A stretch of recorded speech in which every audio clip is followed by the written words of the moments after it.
Hey, what's up, everybody? Welcome to the Brewing Business Show. This is a space dedicated to the craft beer industry and entrepreneurs who wants to learn more about mindset, health, wealth, business, and of course, beer. I'm your host, Pedro Menezes, and before we start, I just want to make sure you buckle up, crack open a cold one, and get ready to hear some life-changing information. Cheers. Welcome back, everybody. I'm really excited about today's episode because today's guest, guys, it is one of the most humble, passionate, and successful men that I know. And before I introduce him, I want to take a few seconds to say this publicly because during a recent dark moment in my life and probably the rock bottom of that season, Brandon was one of the few people who gave me a hand and helped me get back to my feet during those dark times. So I just want to say thank you for what he did for me and for you guys listening and understanding how valuable of a guest he is in this show. He is a multi-million-dollar entrepreneur, leader, and mindset strategist. And from a young age, he quickly rose to become the youngest CEO in one of the largest international companies in the world today. Setting his heart and his sights in a more fulfilling direction, he decided to exit the corporate world and forge the path of an entrepreneur. Compounding on that growth and with a focus on quality products and customer service, he leveraged his experience to create a now leading supplement manufacturer that serves multi-billion-dollar accounts across the globe. During this pandemic, he turned his supplement manufacturing into a multi-million hand sanitizer production to help in the fight against COVID-19, proving one more time his expertise and knowledge. His heart is apparent in every interaction as he brings his personal experience and his wealth of knowledge to his life, business, relationship, mindset, and motivational strategies. And today, he's here with us to share his knowledge. Welcome to the show, Brandon. It's a pleasure to have you here, my brother. Thanks so much, man. You made me sound a whole lot smarter than I feel. Man, I believe you're a very smart guy, man. And like I said at the beginning, I'm really thankful for what you have done for me and your help and support as well, man. So it's an honor to have you here in the show. Thanks so much. Thanks so much. So before we jump in all the information that I know you want to share with us here, I know you're going to bring the fire today. Why don't you talk a little bit about your background so people can get to know a little bit more? Okay. Try to give you the 60-second version. Grew up a lower middle class preacher kid. Not poor, didn't do without, but didn't ever have anything that all the other kids had. Decided I wanted to have more for my kids, have more for my family. At a young age, the corporate world looked alluring. That's what I thought I needed. Got there. I set a goal to get there by 30. I got there at 27 through a series of events. Unexpected events. You know, they had a acquisition of the company I was working for. I was the only American in there. I was a safety guy, safety director, and so I dealt with everybody staying safe. You wouldn't know it today, but I dealt with everybody staying safe and doing those, OSHA compliance and stuff like that. And they fired all of the Danish out of the office and said, "Hey, you're running the division." I was like, "You're right, I run the safety division." No, you run the whole division. And so I became the director and CEO of the Mammoth Crane and Wind division. It was trial by fire, but that's kind of where I learned that I needed to branch out, that I was building somebody else's business. And, one of my favorite quotes I always say is, I didn't want to climb the ladder. I wanted to own the building that the ladder leaned on. And so when I realized that, I think my wife was 7 months pregnant with our third child. And I came home one day and said, "Hey, honey, I quit my job." So from there on, it was like, hang on, we're going to figure this out. And so had some highs, had some lows, built up a big consulting business. And my partner, unfortunately, took his life. And his wife he left behind took all the money. And so went from, multimillionaire at 30, 31 to broke, to within a year after that, made a couple of moves, went right back to a multimillionaire by 33. And then from 33 to 35, I learned what it was really like to lose consistently. And for me, that was a part that really made me want to help other people. I had never lost. I mean, you call the game on the count of rain when somebody takes their life and things like that happen. It's not a loss, really. It's really just, it's a loss in the sense of the person gone. But I mean, as far as my abilities and what we built, I didn't lose. I had never really, you know, started a third company and then taken it and pushed it to multi-million dollars, and then lost all that money over other investments. And so that's what happened to me around 35. And then in the last 3 years, we just started from my kitchen counter, making, you know, dietary pills and male supplement pills and such. And we built it up to, you know, an 8-figure company in 2 years, debt free. The past, 2 months, COVID hit. I didn't want to I mean, we started out, I just didn't want to lay off my people. And I didn't want to shut the doors. And I wasn't going to be one of those companies that goes, oh, because this happened, I'm shutting down. I don't believe in those excuses. And so we looked around, and a friend of mine was shopping on Amazon. He called me. He's like, oh, can you believe that Purell and Germex is like $30 for an 8-ounce bottle? I was like, I can't, but I know how I can fix it. And so we, you know, overnight, in fact, my operations manager was in Germany on vacation. He barely got back. And I called him. I said, hey, man, get back. Don't plan nothing. We're becoming a sanitizer company. And him and my business partner laughed and said, that's crazy. You know, 8 weeks later, we're knocking on 8 figures, debt free again. I've got, you know, $3-4 million worth of paid for equipment. We've grown from 15 employees. I have over 75 employees right now working around the clock. So yeah, that's, I mean, from a notion of trying to save the business and really save my workers' families to thriving through a pandemic. You can do it if you got the right mindset, if you're nimble enough in business and you don't have pride. Never in my life did I think my legacy would have hand sanitizer in it. It wasn't one of my goals, but now it's, you know, it's changing people's lives and changing our life as well. So that's me in a nutshell. That's a great, I mean, that's a great story, man. I know that you and we have talked about this before and have go deeper into that story and the things that you have gone through. But I believe that this is a great example for the people listening to this right now, live or later in the podcast, because right now we're in this season where a lot of people is losing their shit. You know, a lot of people is losing their mind. A lot of business owners, especially right now in the craft beer industry, a lot of breweries struggling because there are type of businesses they need people walking in through their doors, you know. But that doesn't mean that there's no ways to actually pivot and find solutions. Like in this case, like you did with the hand sanitizer. That is a great example because there's many breweries in the U.S. right now that they have done the same. That they have turned their operations into a hand sanitizer facility, basically to donate in their communities and help healthcare professionals and all that kind of stuff. So I think it's a great example, but I think most important that finding those solutions, I think it is the mindset, right? Yeah. So what would be so let's go back a little bit to the first time you made your first millions and then everything went to hell. What was your mindset at that point and what helped you get back on your feet at that point? Man, without, I don't want to give the typical seminar, you know, my why was bigger than I try to cut through all the crap. And honest to God, I had 3 little sets of eyes looking at me that depended on me. Sorry, I get choked up on it. I wasn't going to let my kids not have a meal. I wasn't going to let my wife and the people that depended on me down. That doesn't mean that I didn't have to sacrifice. We had to sell our house. I sold my truck. You know, all the toys, all the stuff that you see, all these Instagram and Facebook people have. I have it all. It doesn't mean anything. I sold it all.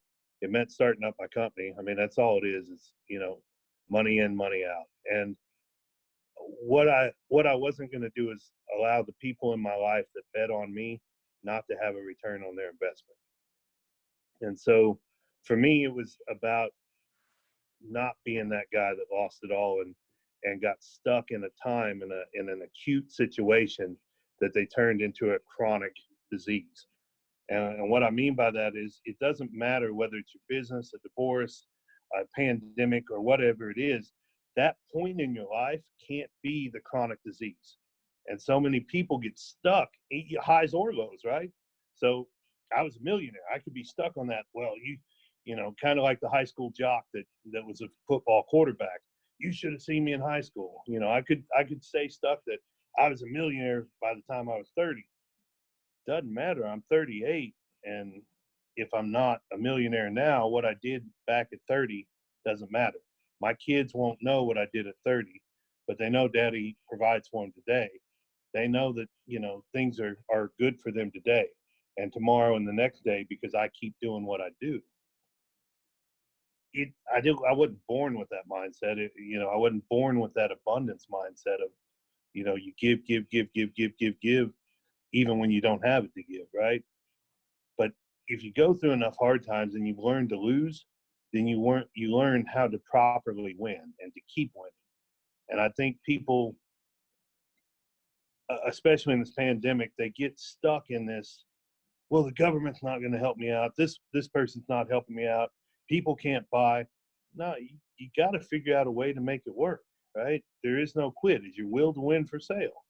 My will to win is not for sale. My will to thrive isn't conditional on COVID-19 or bad investments or friendships, or it isn't any of that. It's my will to win because my kids aren't going to go hungry. My kids are going to know what the finer things in life are because I want them to expect that. Because if they expect that now, they'll dream 10 times the dream that I have for my life.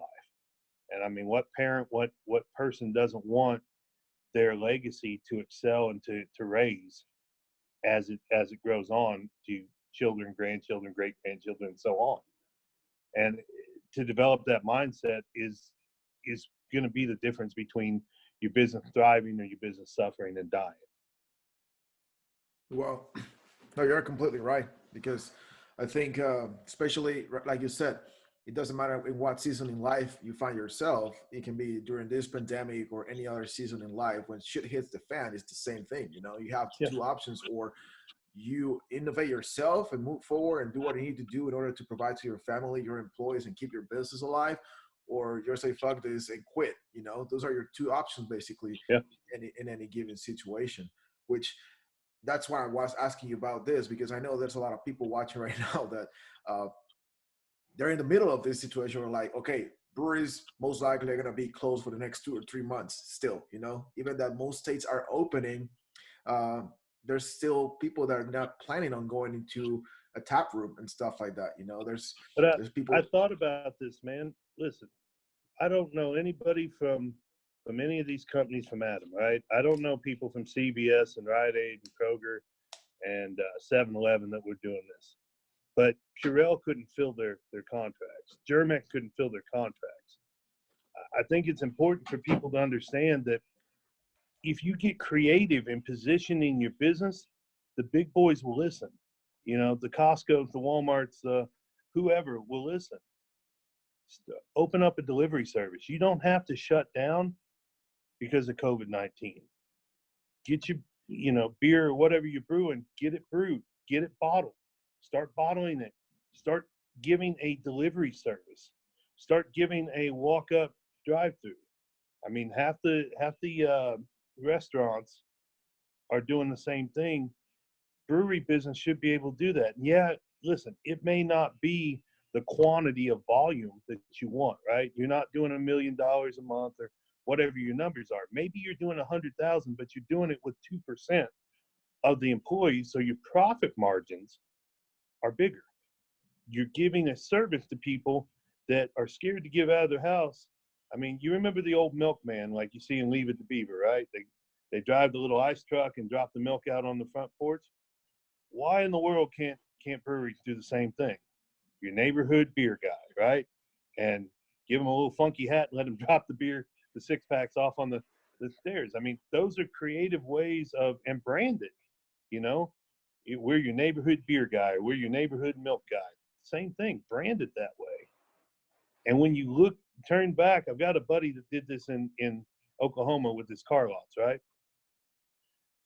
Condensed down his people and then offered exceptional service. We'll come pick up your cars for oil changes. We'll come service your car, uh, pick it up for you. He just said that his margins, his profit margins, are way higher, and he's providing more of a service to his customers, which is going to create customer loyalty. It's the same thing. People run so many businesses run off of quantity, right? And they go, oh, here's our quantity, here's our delta. All run off of margins. Live your life off margins. First off, I don't have a budget. I have margins. I live, and I know it's taught by other people. My pastor taught me. I live by the 37 or 70-30 principle, right? We live off of 70% of what we have. 10% goes to savings, and then for me personally, 20% goes to tithe and offering to my church, because that's what I believe in, and it's never failed me. Why wouldn't you, if it's working for you in your personal life, why wouldn't you run your business that way? Doesn't matter if it's $1 million or it's 100,000, but if you're only spending 70 and you're saving 30, or you're profiting that 30%, and you're providing the better services, the quantity will come back. So that there's my, you want to profit in a pandemic, there's the blueprint. Absolutely. It sounds very simple. And I know it's that simple too. And like we were talking before we started the show, one of the things that I see a lot too is a lot of people just scare of profit during this time, because there's always people out there, haters, like how you can do business during this time, how you can be charging people for this and that. It's like, what is your opinion on that? Because there's a lot of people afraid. Business owners, brewers owners, they're afraid of profit in this time because they feel bad charging people for stellar beer, for the services or products or whatever else they can do. It's not wrong to make a living doing what you do, right, and helping people. We've made a great living doing what we're doing. I've thrived and progressed and leveled up in this pandemic doing what I'm doing. They're going to buy it anyway, whether they go to Kroger or whether they go anywhere else. So why is it on you to be the goodwill of America? Even they got stores that sell junk and they profit, even though they're nonprofit. They have money that's above a markup on there. If you were charging people $100 a bottle for beer or something like that, different. But people are quick to cry foul and cry wolf on profits when, look, everybody's got a wife and kids or loved ones or even themselves to take care of. I've not seen a farmer walk through my front door yet with a bushel of carrots or whatever he's farming and go, here, it's my duty to give you these. No, he sells them, and then we go buy them. How is that any different with beer or sanitizer or supplements or anything else? People have to profit. It's part of the economical way that we live. I mean, you don't have any money if you don't make profit. And I don't know about you, but I don't know anybody that's willing to work for free. Just the way it is. My workers expect me to pay them. Can't pay them unless there's profit above my cost of goods. So I wouldn't be afraid of it. Those people, I know we call them kangaroos. Those people and we get them. I get hate mail. I can't believe you're gouging people. No, I'm really not. I'm on par with pricing below what anybody else is charging. And is it elevated from the good old days? Yeah, but so is even gas, even oil, even bread, even water, toilet paper. Let's not go there. There's everything's elevated, right? All the cost of goods have elevated. So why wouldn't I elevate my prices that I can maintain the lights, keep my people fed, and feed my family? I mean, so profit's just a part of society, and if people get offended, those weren't your people anyway. Absolutely. No, you're completely right. That's one of the things that I always try to explain to my audience is there's not everybody is your client, not everybody is your customer. There's people that will like you. There's people that are not going to like you. There's people that will love your beer. There's people that will not love your beer, and that's completely fine. That makes you a great favor not doing business with the wrong people as well. Right? Absolutely.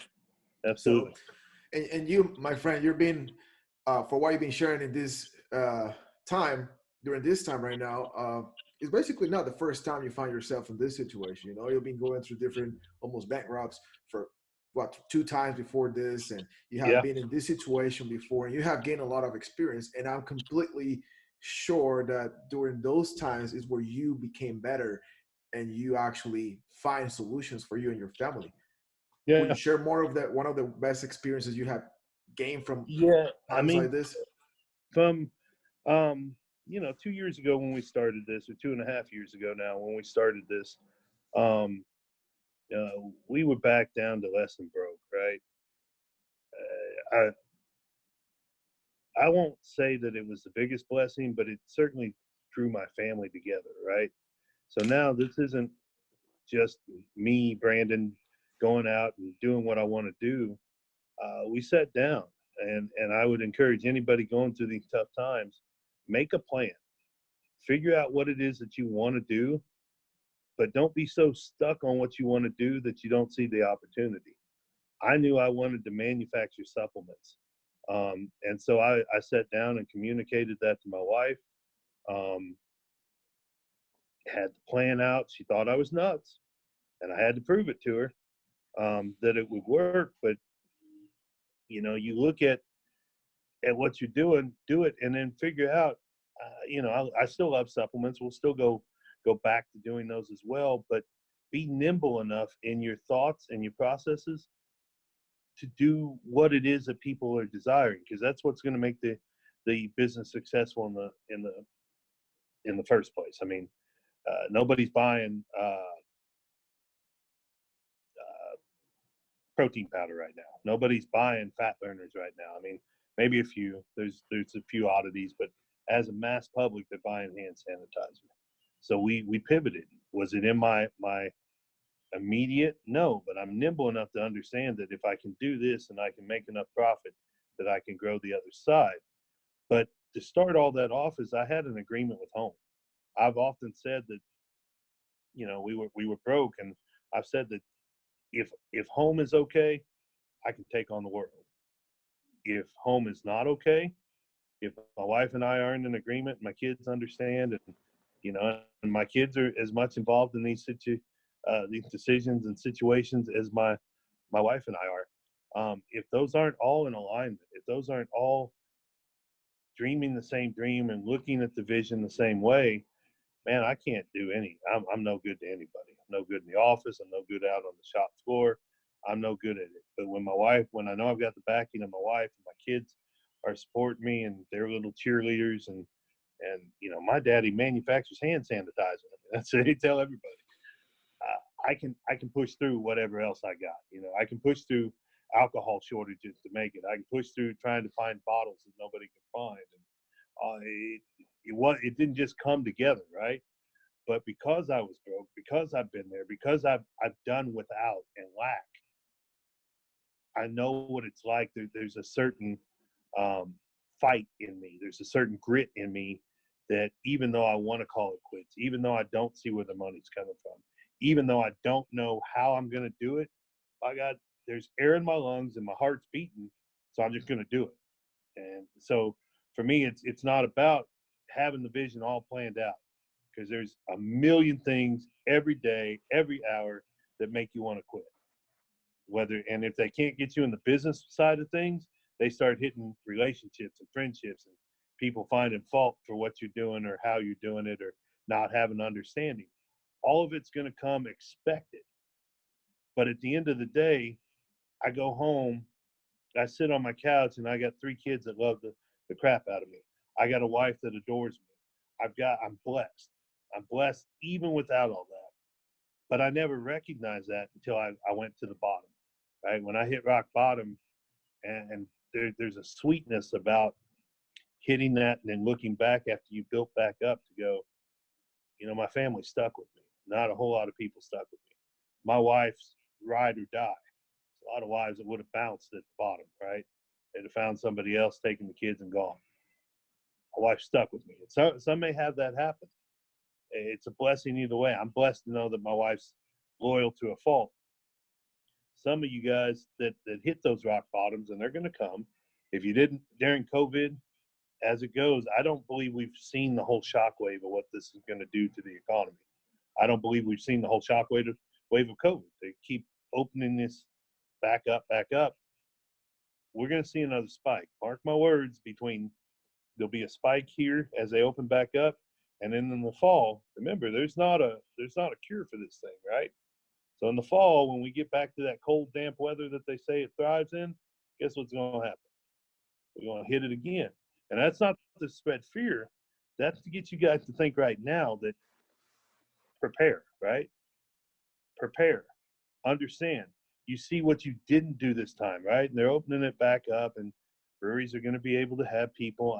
There'll be a surge of business because if you're like me, I'm tired of takeout lines. I'm tired of home. I'm tired of my office. I just want to go chill somewhere, right? And there'll be that surge, but prepare yourself now for what's going to happen in the fall. Prepare yourself for this next time because you've learned your lessons. You know, you've done without, you've been in lack, you've hit that bottom, so to speak. Now it's time to start arming yourself and preparing yourself for the next wave. Because if it's not COVID, it'll be a disruption in the economy. If it's not the economy, I don't know, maybe the swine flu comes back. Who knows? But prepare yourself that you have some pivot points and you're nimble enough that maybe you're making beer and you need to start making alcohol. Maybe you need to buy a few things to adjust your brewing to where it can do. I can tell you, if somebody knew how to adjust their brewing to make isopropyl alcohol in particular, that person's going to be super rich. I don't know how to do that. I'm not that smart. But knowing the shortages, knowing where the gaps in the markets are, is exactly where you got to prepare now. And I'd have never thought that way had I not gotten broke, had I not had my family pushing me and us really getting together tight as a core team to push out. I wouldn't have thought of how do I pivot. I'd have just quit like most people are. Wow, that's very powerful insight there, man. That's really powerful because, one of the reasons why I bring people out of the craft beer industry to this show is because success leave clues, and we can learn from people from different industries and bring all that knowledge together and find those answers that you were talking about.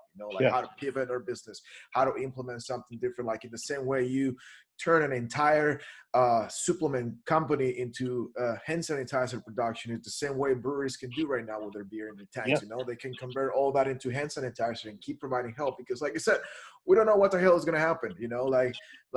Everything is so uncertain. Not only there's people saying that this is true, this is not true, that there's a lot of conspiracy going on. We don't know where we're going. But at the end of the day, the decision is on us. Like in the same way you have thrived during this time, me and my family, we have thrived as well. My wife, she's killing it in real estate. I'm building my marketing brewing company. We are doing stuff during this time that is taking us to a whole new level of business. So the same thing can apply to everybody else, especially for this industry that is getting hit hard. But that doesn't mean that there's no hope and there's no opportunities out there that can be taken even right now and start preparing for what's coming because we don't know what's coming. Yeah, absolutely. I think if you look at a creative hole in the market, start putting back alcohol. Start, I hadn't even begun to look at it, but start figuring out how you can change one of your breweries to make isopropyl on a small batch level. There's a shortage. There's a massive shortage to the point of isopropyl alcohol was like $5-6 a gallon before this deal. It's $21 a gallon now. So Wow. in knowing that, if you can make it and figure out a profit at 5-6 gallons right now, or $5-6 a gallon, and sell it at the high of 21 right now, even if it comes back down to $5-6 a gallon, if you marked yourself your cost of goods for profit there, you're going to profit at the top of the ladder and all the way down to the norm. And then if it spikes up again, you're going to just increase your profit margins all the way back up the ladder while still helping people and supplementing your business at the same time, which is what you're supposed to do anyway. We see people talk about how bad this is, how you shouldn't do it, and that's crap. You're supposed to go in and get profit. You're supposed to be smart. You're supposed to have it to where you can stand through the tough times and still help people. I believe that there's people out there that need a relief, right? need that enjoyment, the comfort of, a drink, that comfort of hand sanitizer, that comfort of food that people want. I'm dying for a saltgrass steak, and they're all freaking closed. I love that comfort. It's just honestly, they're missing out. I can't be the only one. They're missing out on the opportunity of doing to go. My barbecue place isn't, the burger joint isn't, but I'm tired of cooking my own food. It's the same thing. You don't think those craft brewers have enough people that love their product, that if they can get a creative way of delivering their product rather than coming in and sitting down, man, you're golden. You're really golden. Yeah, absolutely. Which many breweries across the country, they are doing it. They're thriving and they're Yes. crushing it during this time. But again, is to have the mentality of adapting to whatever we are living right now in the situation we find ourselves in, which you are an expert in it. you know. Yeah. I find that if you can't adapt in what you love, like brewing or manufacturing, then you didn't really love it. You didn't really want the business. It was a good time Charlie type business. Whereas if you can adapt, I love what I do. Does it give me gray hairs? Oh yeah. Is this exactly what I thought it would be? Not at all. But I love what I do because I adapt because I love what I do. Period. That's really good, because in this industry, a lot of people get into this because they just love to brew beer. Yeah. But this is also an industry where if they get into it, because they need to sell beer too. That's Yeah. basically the main reason that a lot of people, they try to uh, avoid the reality of it, but this is a business as well, and it needs to be run as a business. And like it or not, guys listening to this in the craft beer industry, you guys are entrepreneurs too, and Yeah. there's going to be a moment like this. This is why we're doing this type of conversations, so you can see how everybody, other people out there, not only in the industry but outside the industry, have gone through different situations in life, worse than probably a lot of people is going right now, and have Yeah. become stronger, wiser, and even with a stronger business, even making more money. Well, and you owe it to your customer to make a profit. Because if you don't make a profit, you're not going to be around, and that customer is going to do without your product, right? So if you have a problem morally with, and I know some people have, I've talked to some business owners, oh, I struggle, people are hurting, but I'm making a profit. And I'm like, you owe it to those people to make a profit. Because if you don't make a profit, you're not going to keep your lights on, and then they get to do without forever on whatever it is you're making. So, I mean, if that helps you sleep at night, then realize you're helping by charging your customer where you make a profit. You're helping your customer ensure that you'll be around for time to come. Absolutely. You're completely right on that, man. Now, what we've been talking a little bit about everything that you have done during this time, man. I know that the route to get through all this is your mindset, and I know you're big into that area, and you have helped a lot of people to get their mind straight so they can thrive during times Yeah. like this. So, what would be one of the main points you can talk about mindset during this time that can help them, that has helped you through different seasons in your life, and that can help people watching this right now? And I said it earlier, I believe you can give your way to abundance, right? And so when you make, my mindset is uh, my habits, rituals, routines, which has had to alter with the COVID, and I've struggled with that, to be quite honest. The gyms aren't open, so I've had to resort to push-ups and pull-ups and things like that around the house, as many of us have. But my mindset is that I can give enough. I can give enough to my workers. I can give enough to people. We've donated a ton of hand sanitizer to battered women and children's, homeless shelters, frontline workers, um, child protective services, my church as well. And it's a fundamental belief that the more I give, the more I get. And I know a lot of people have that, but do you practice it? Um, that's how I get through the times of leaning of, you have people, much like we said, the prophet, or whatever. People have problems with what you're doing in life. I could let that get me down. I could let that stop me. I could let it really halt what I'm doing. Or I can lean on that. If I didn't do it, I couldn't give. And if I can't give, then I can't receive. And if I can't receive, then I can't expand. And so for me, it's the core principle is I've made my business and my life really about other people. And because I've made it about other people, I have a responsibility to continue that. That's my mindset. Is when you make something about others, then you think way less about yourself, and the feeling, the hurt, the struggle, the whatever it is, the stress, you'll go through it because you've got other people that you're wanting to help.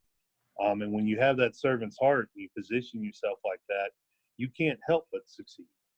Even if you're not into the church thing like I am, it's just fundamental.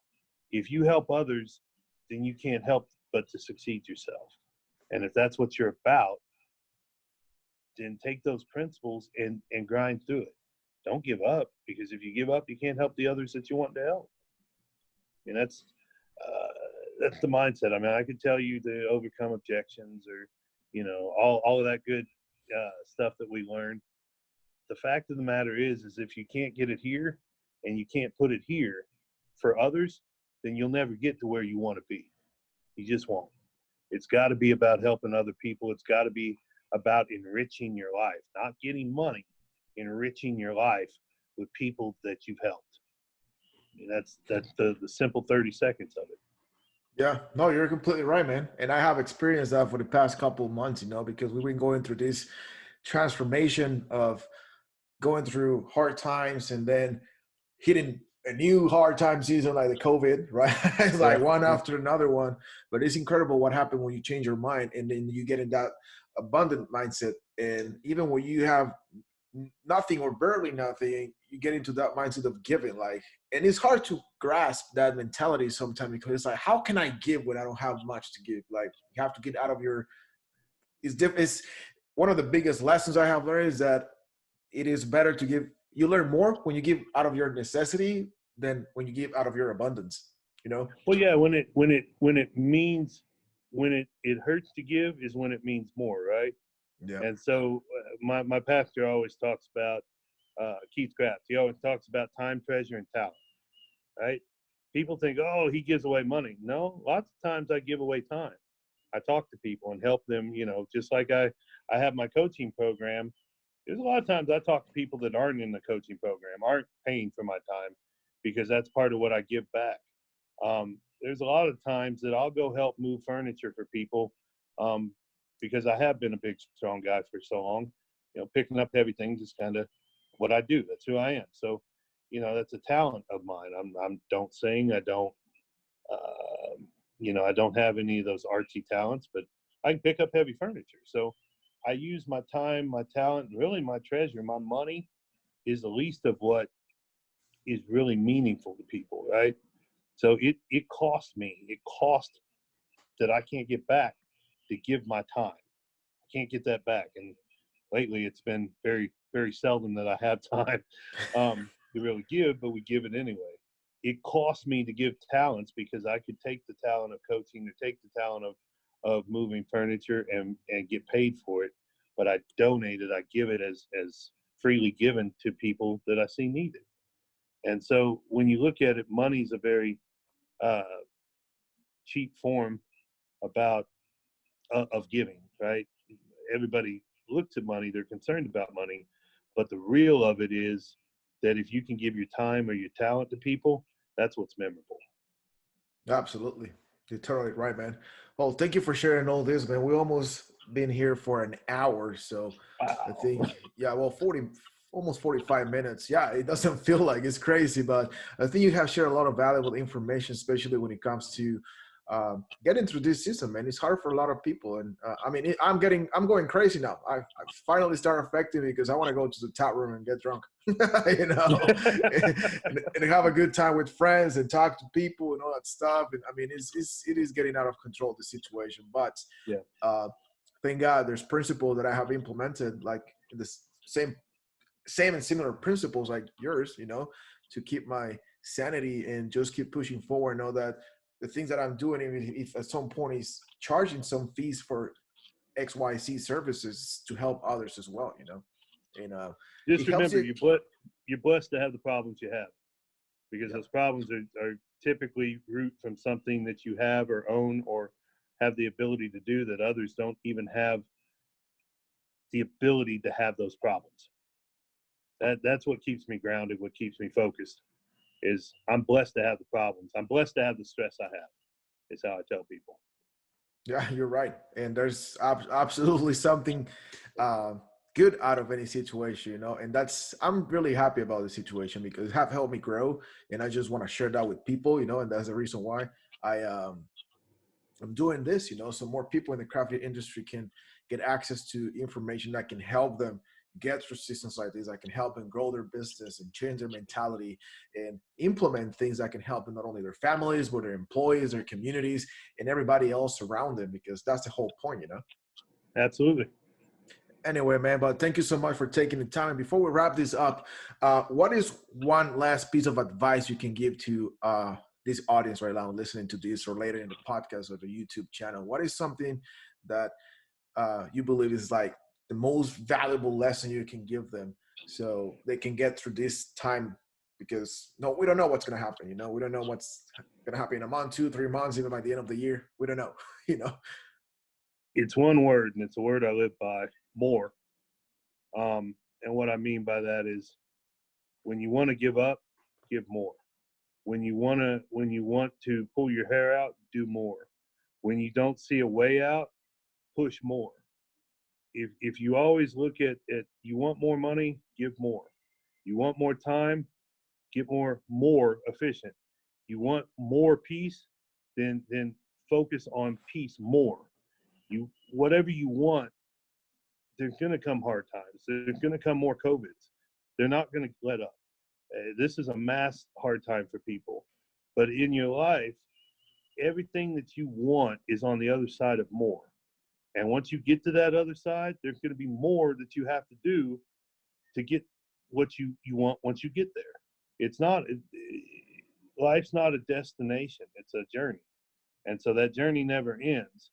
So you just have to be prepared to give more.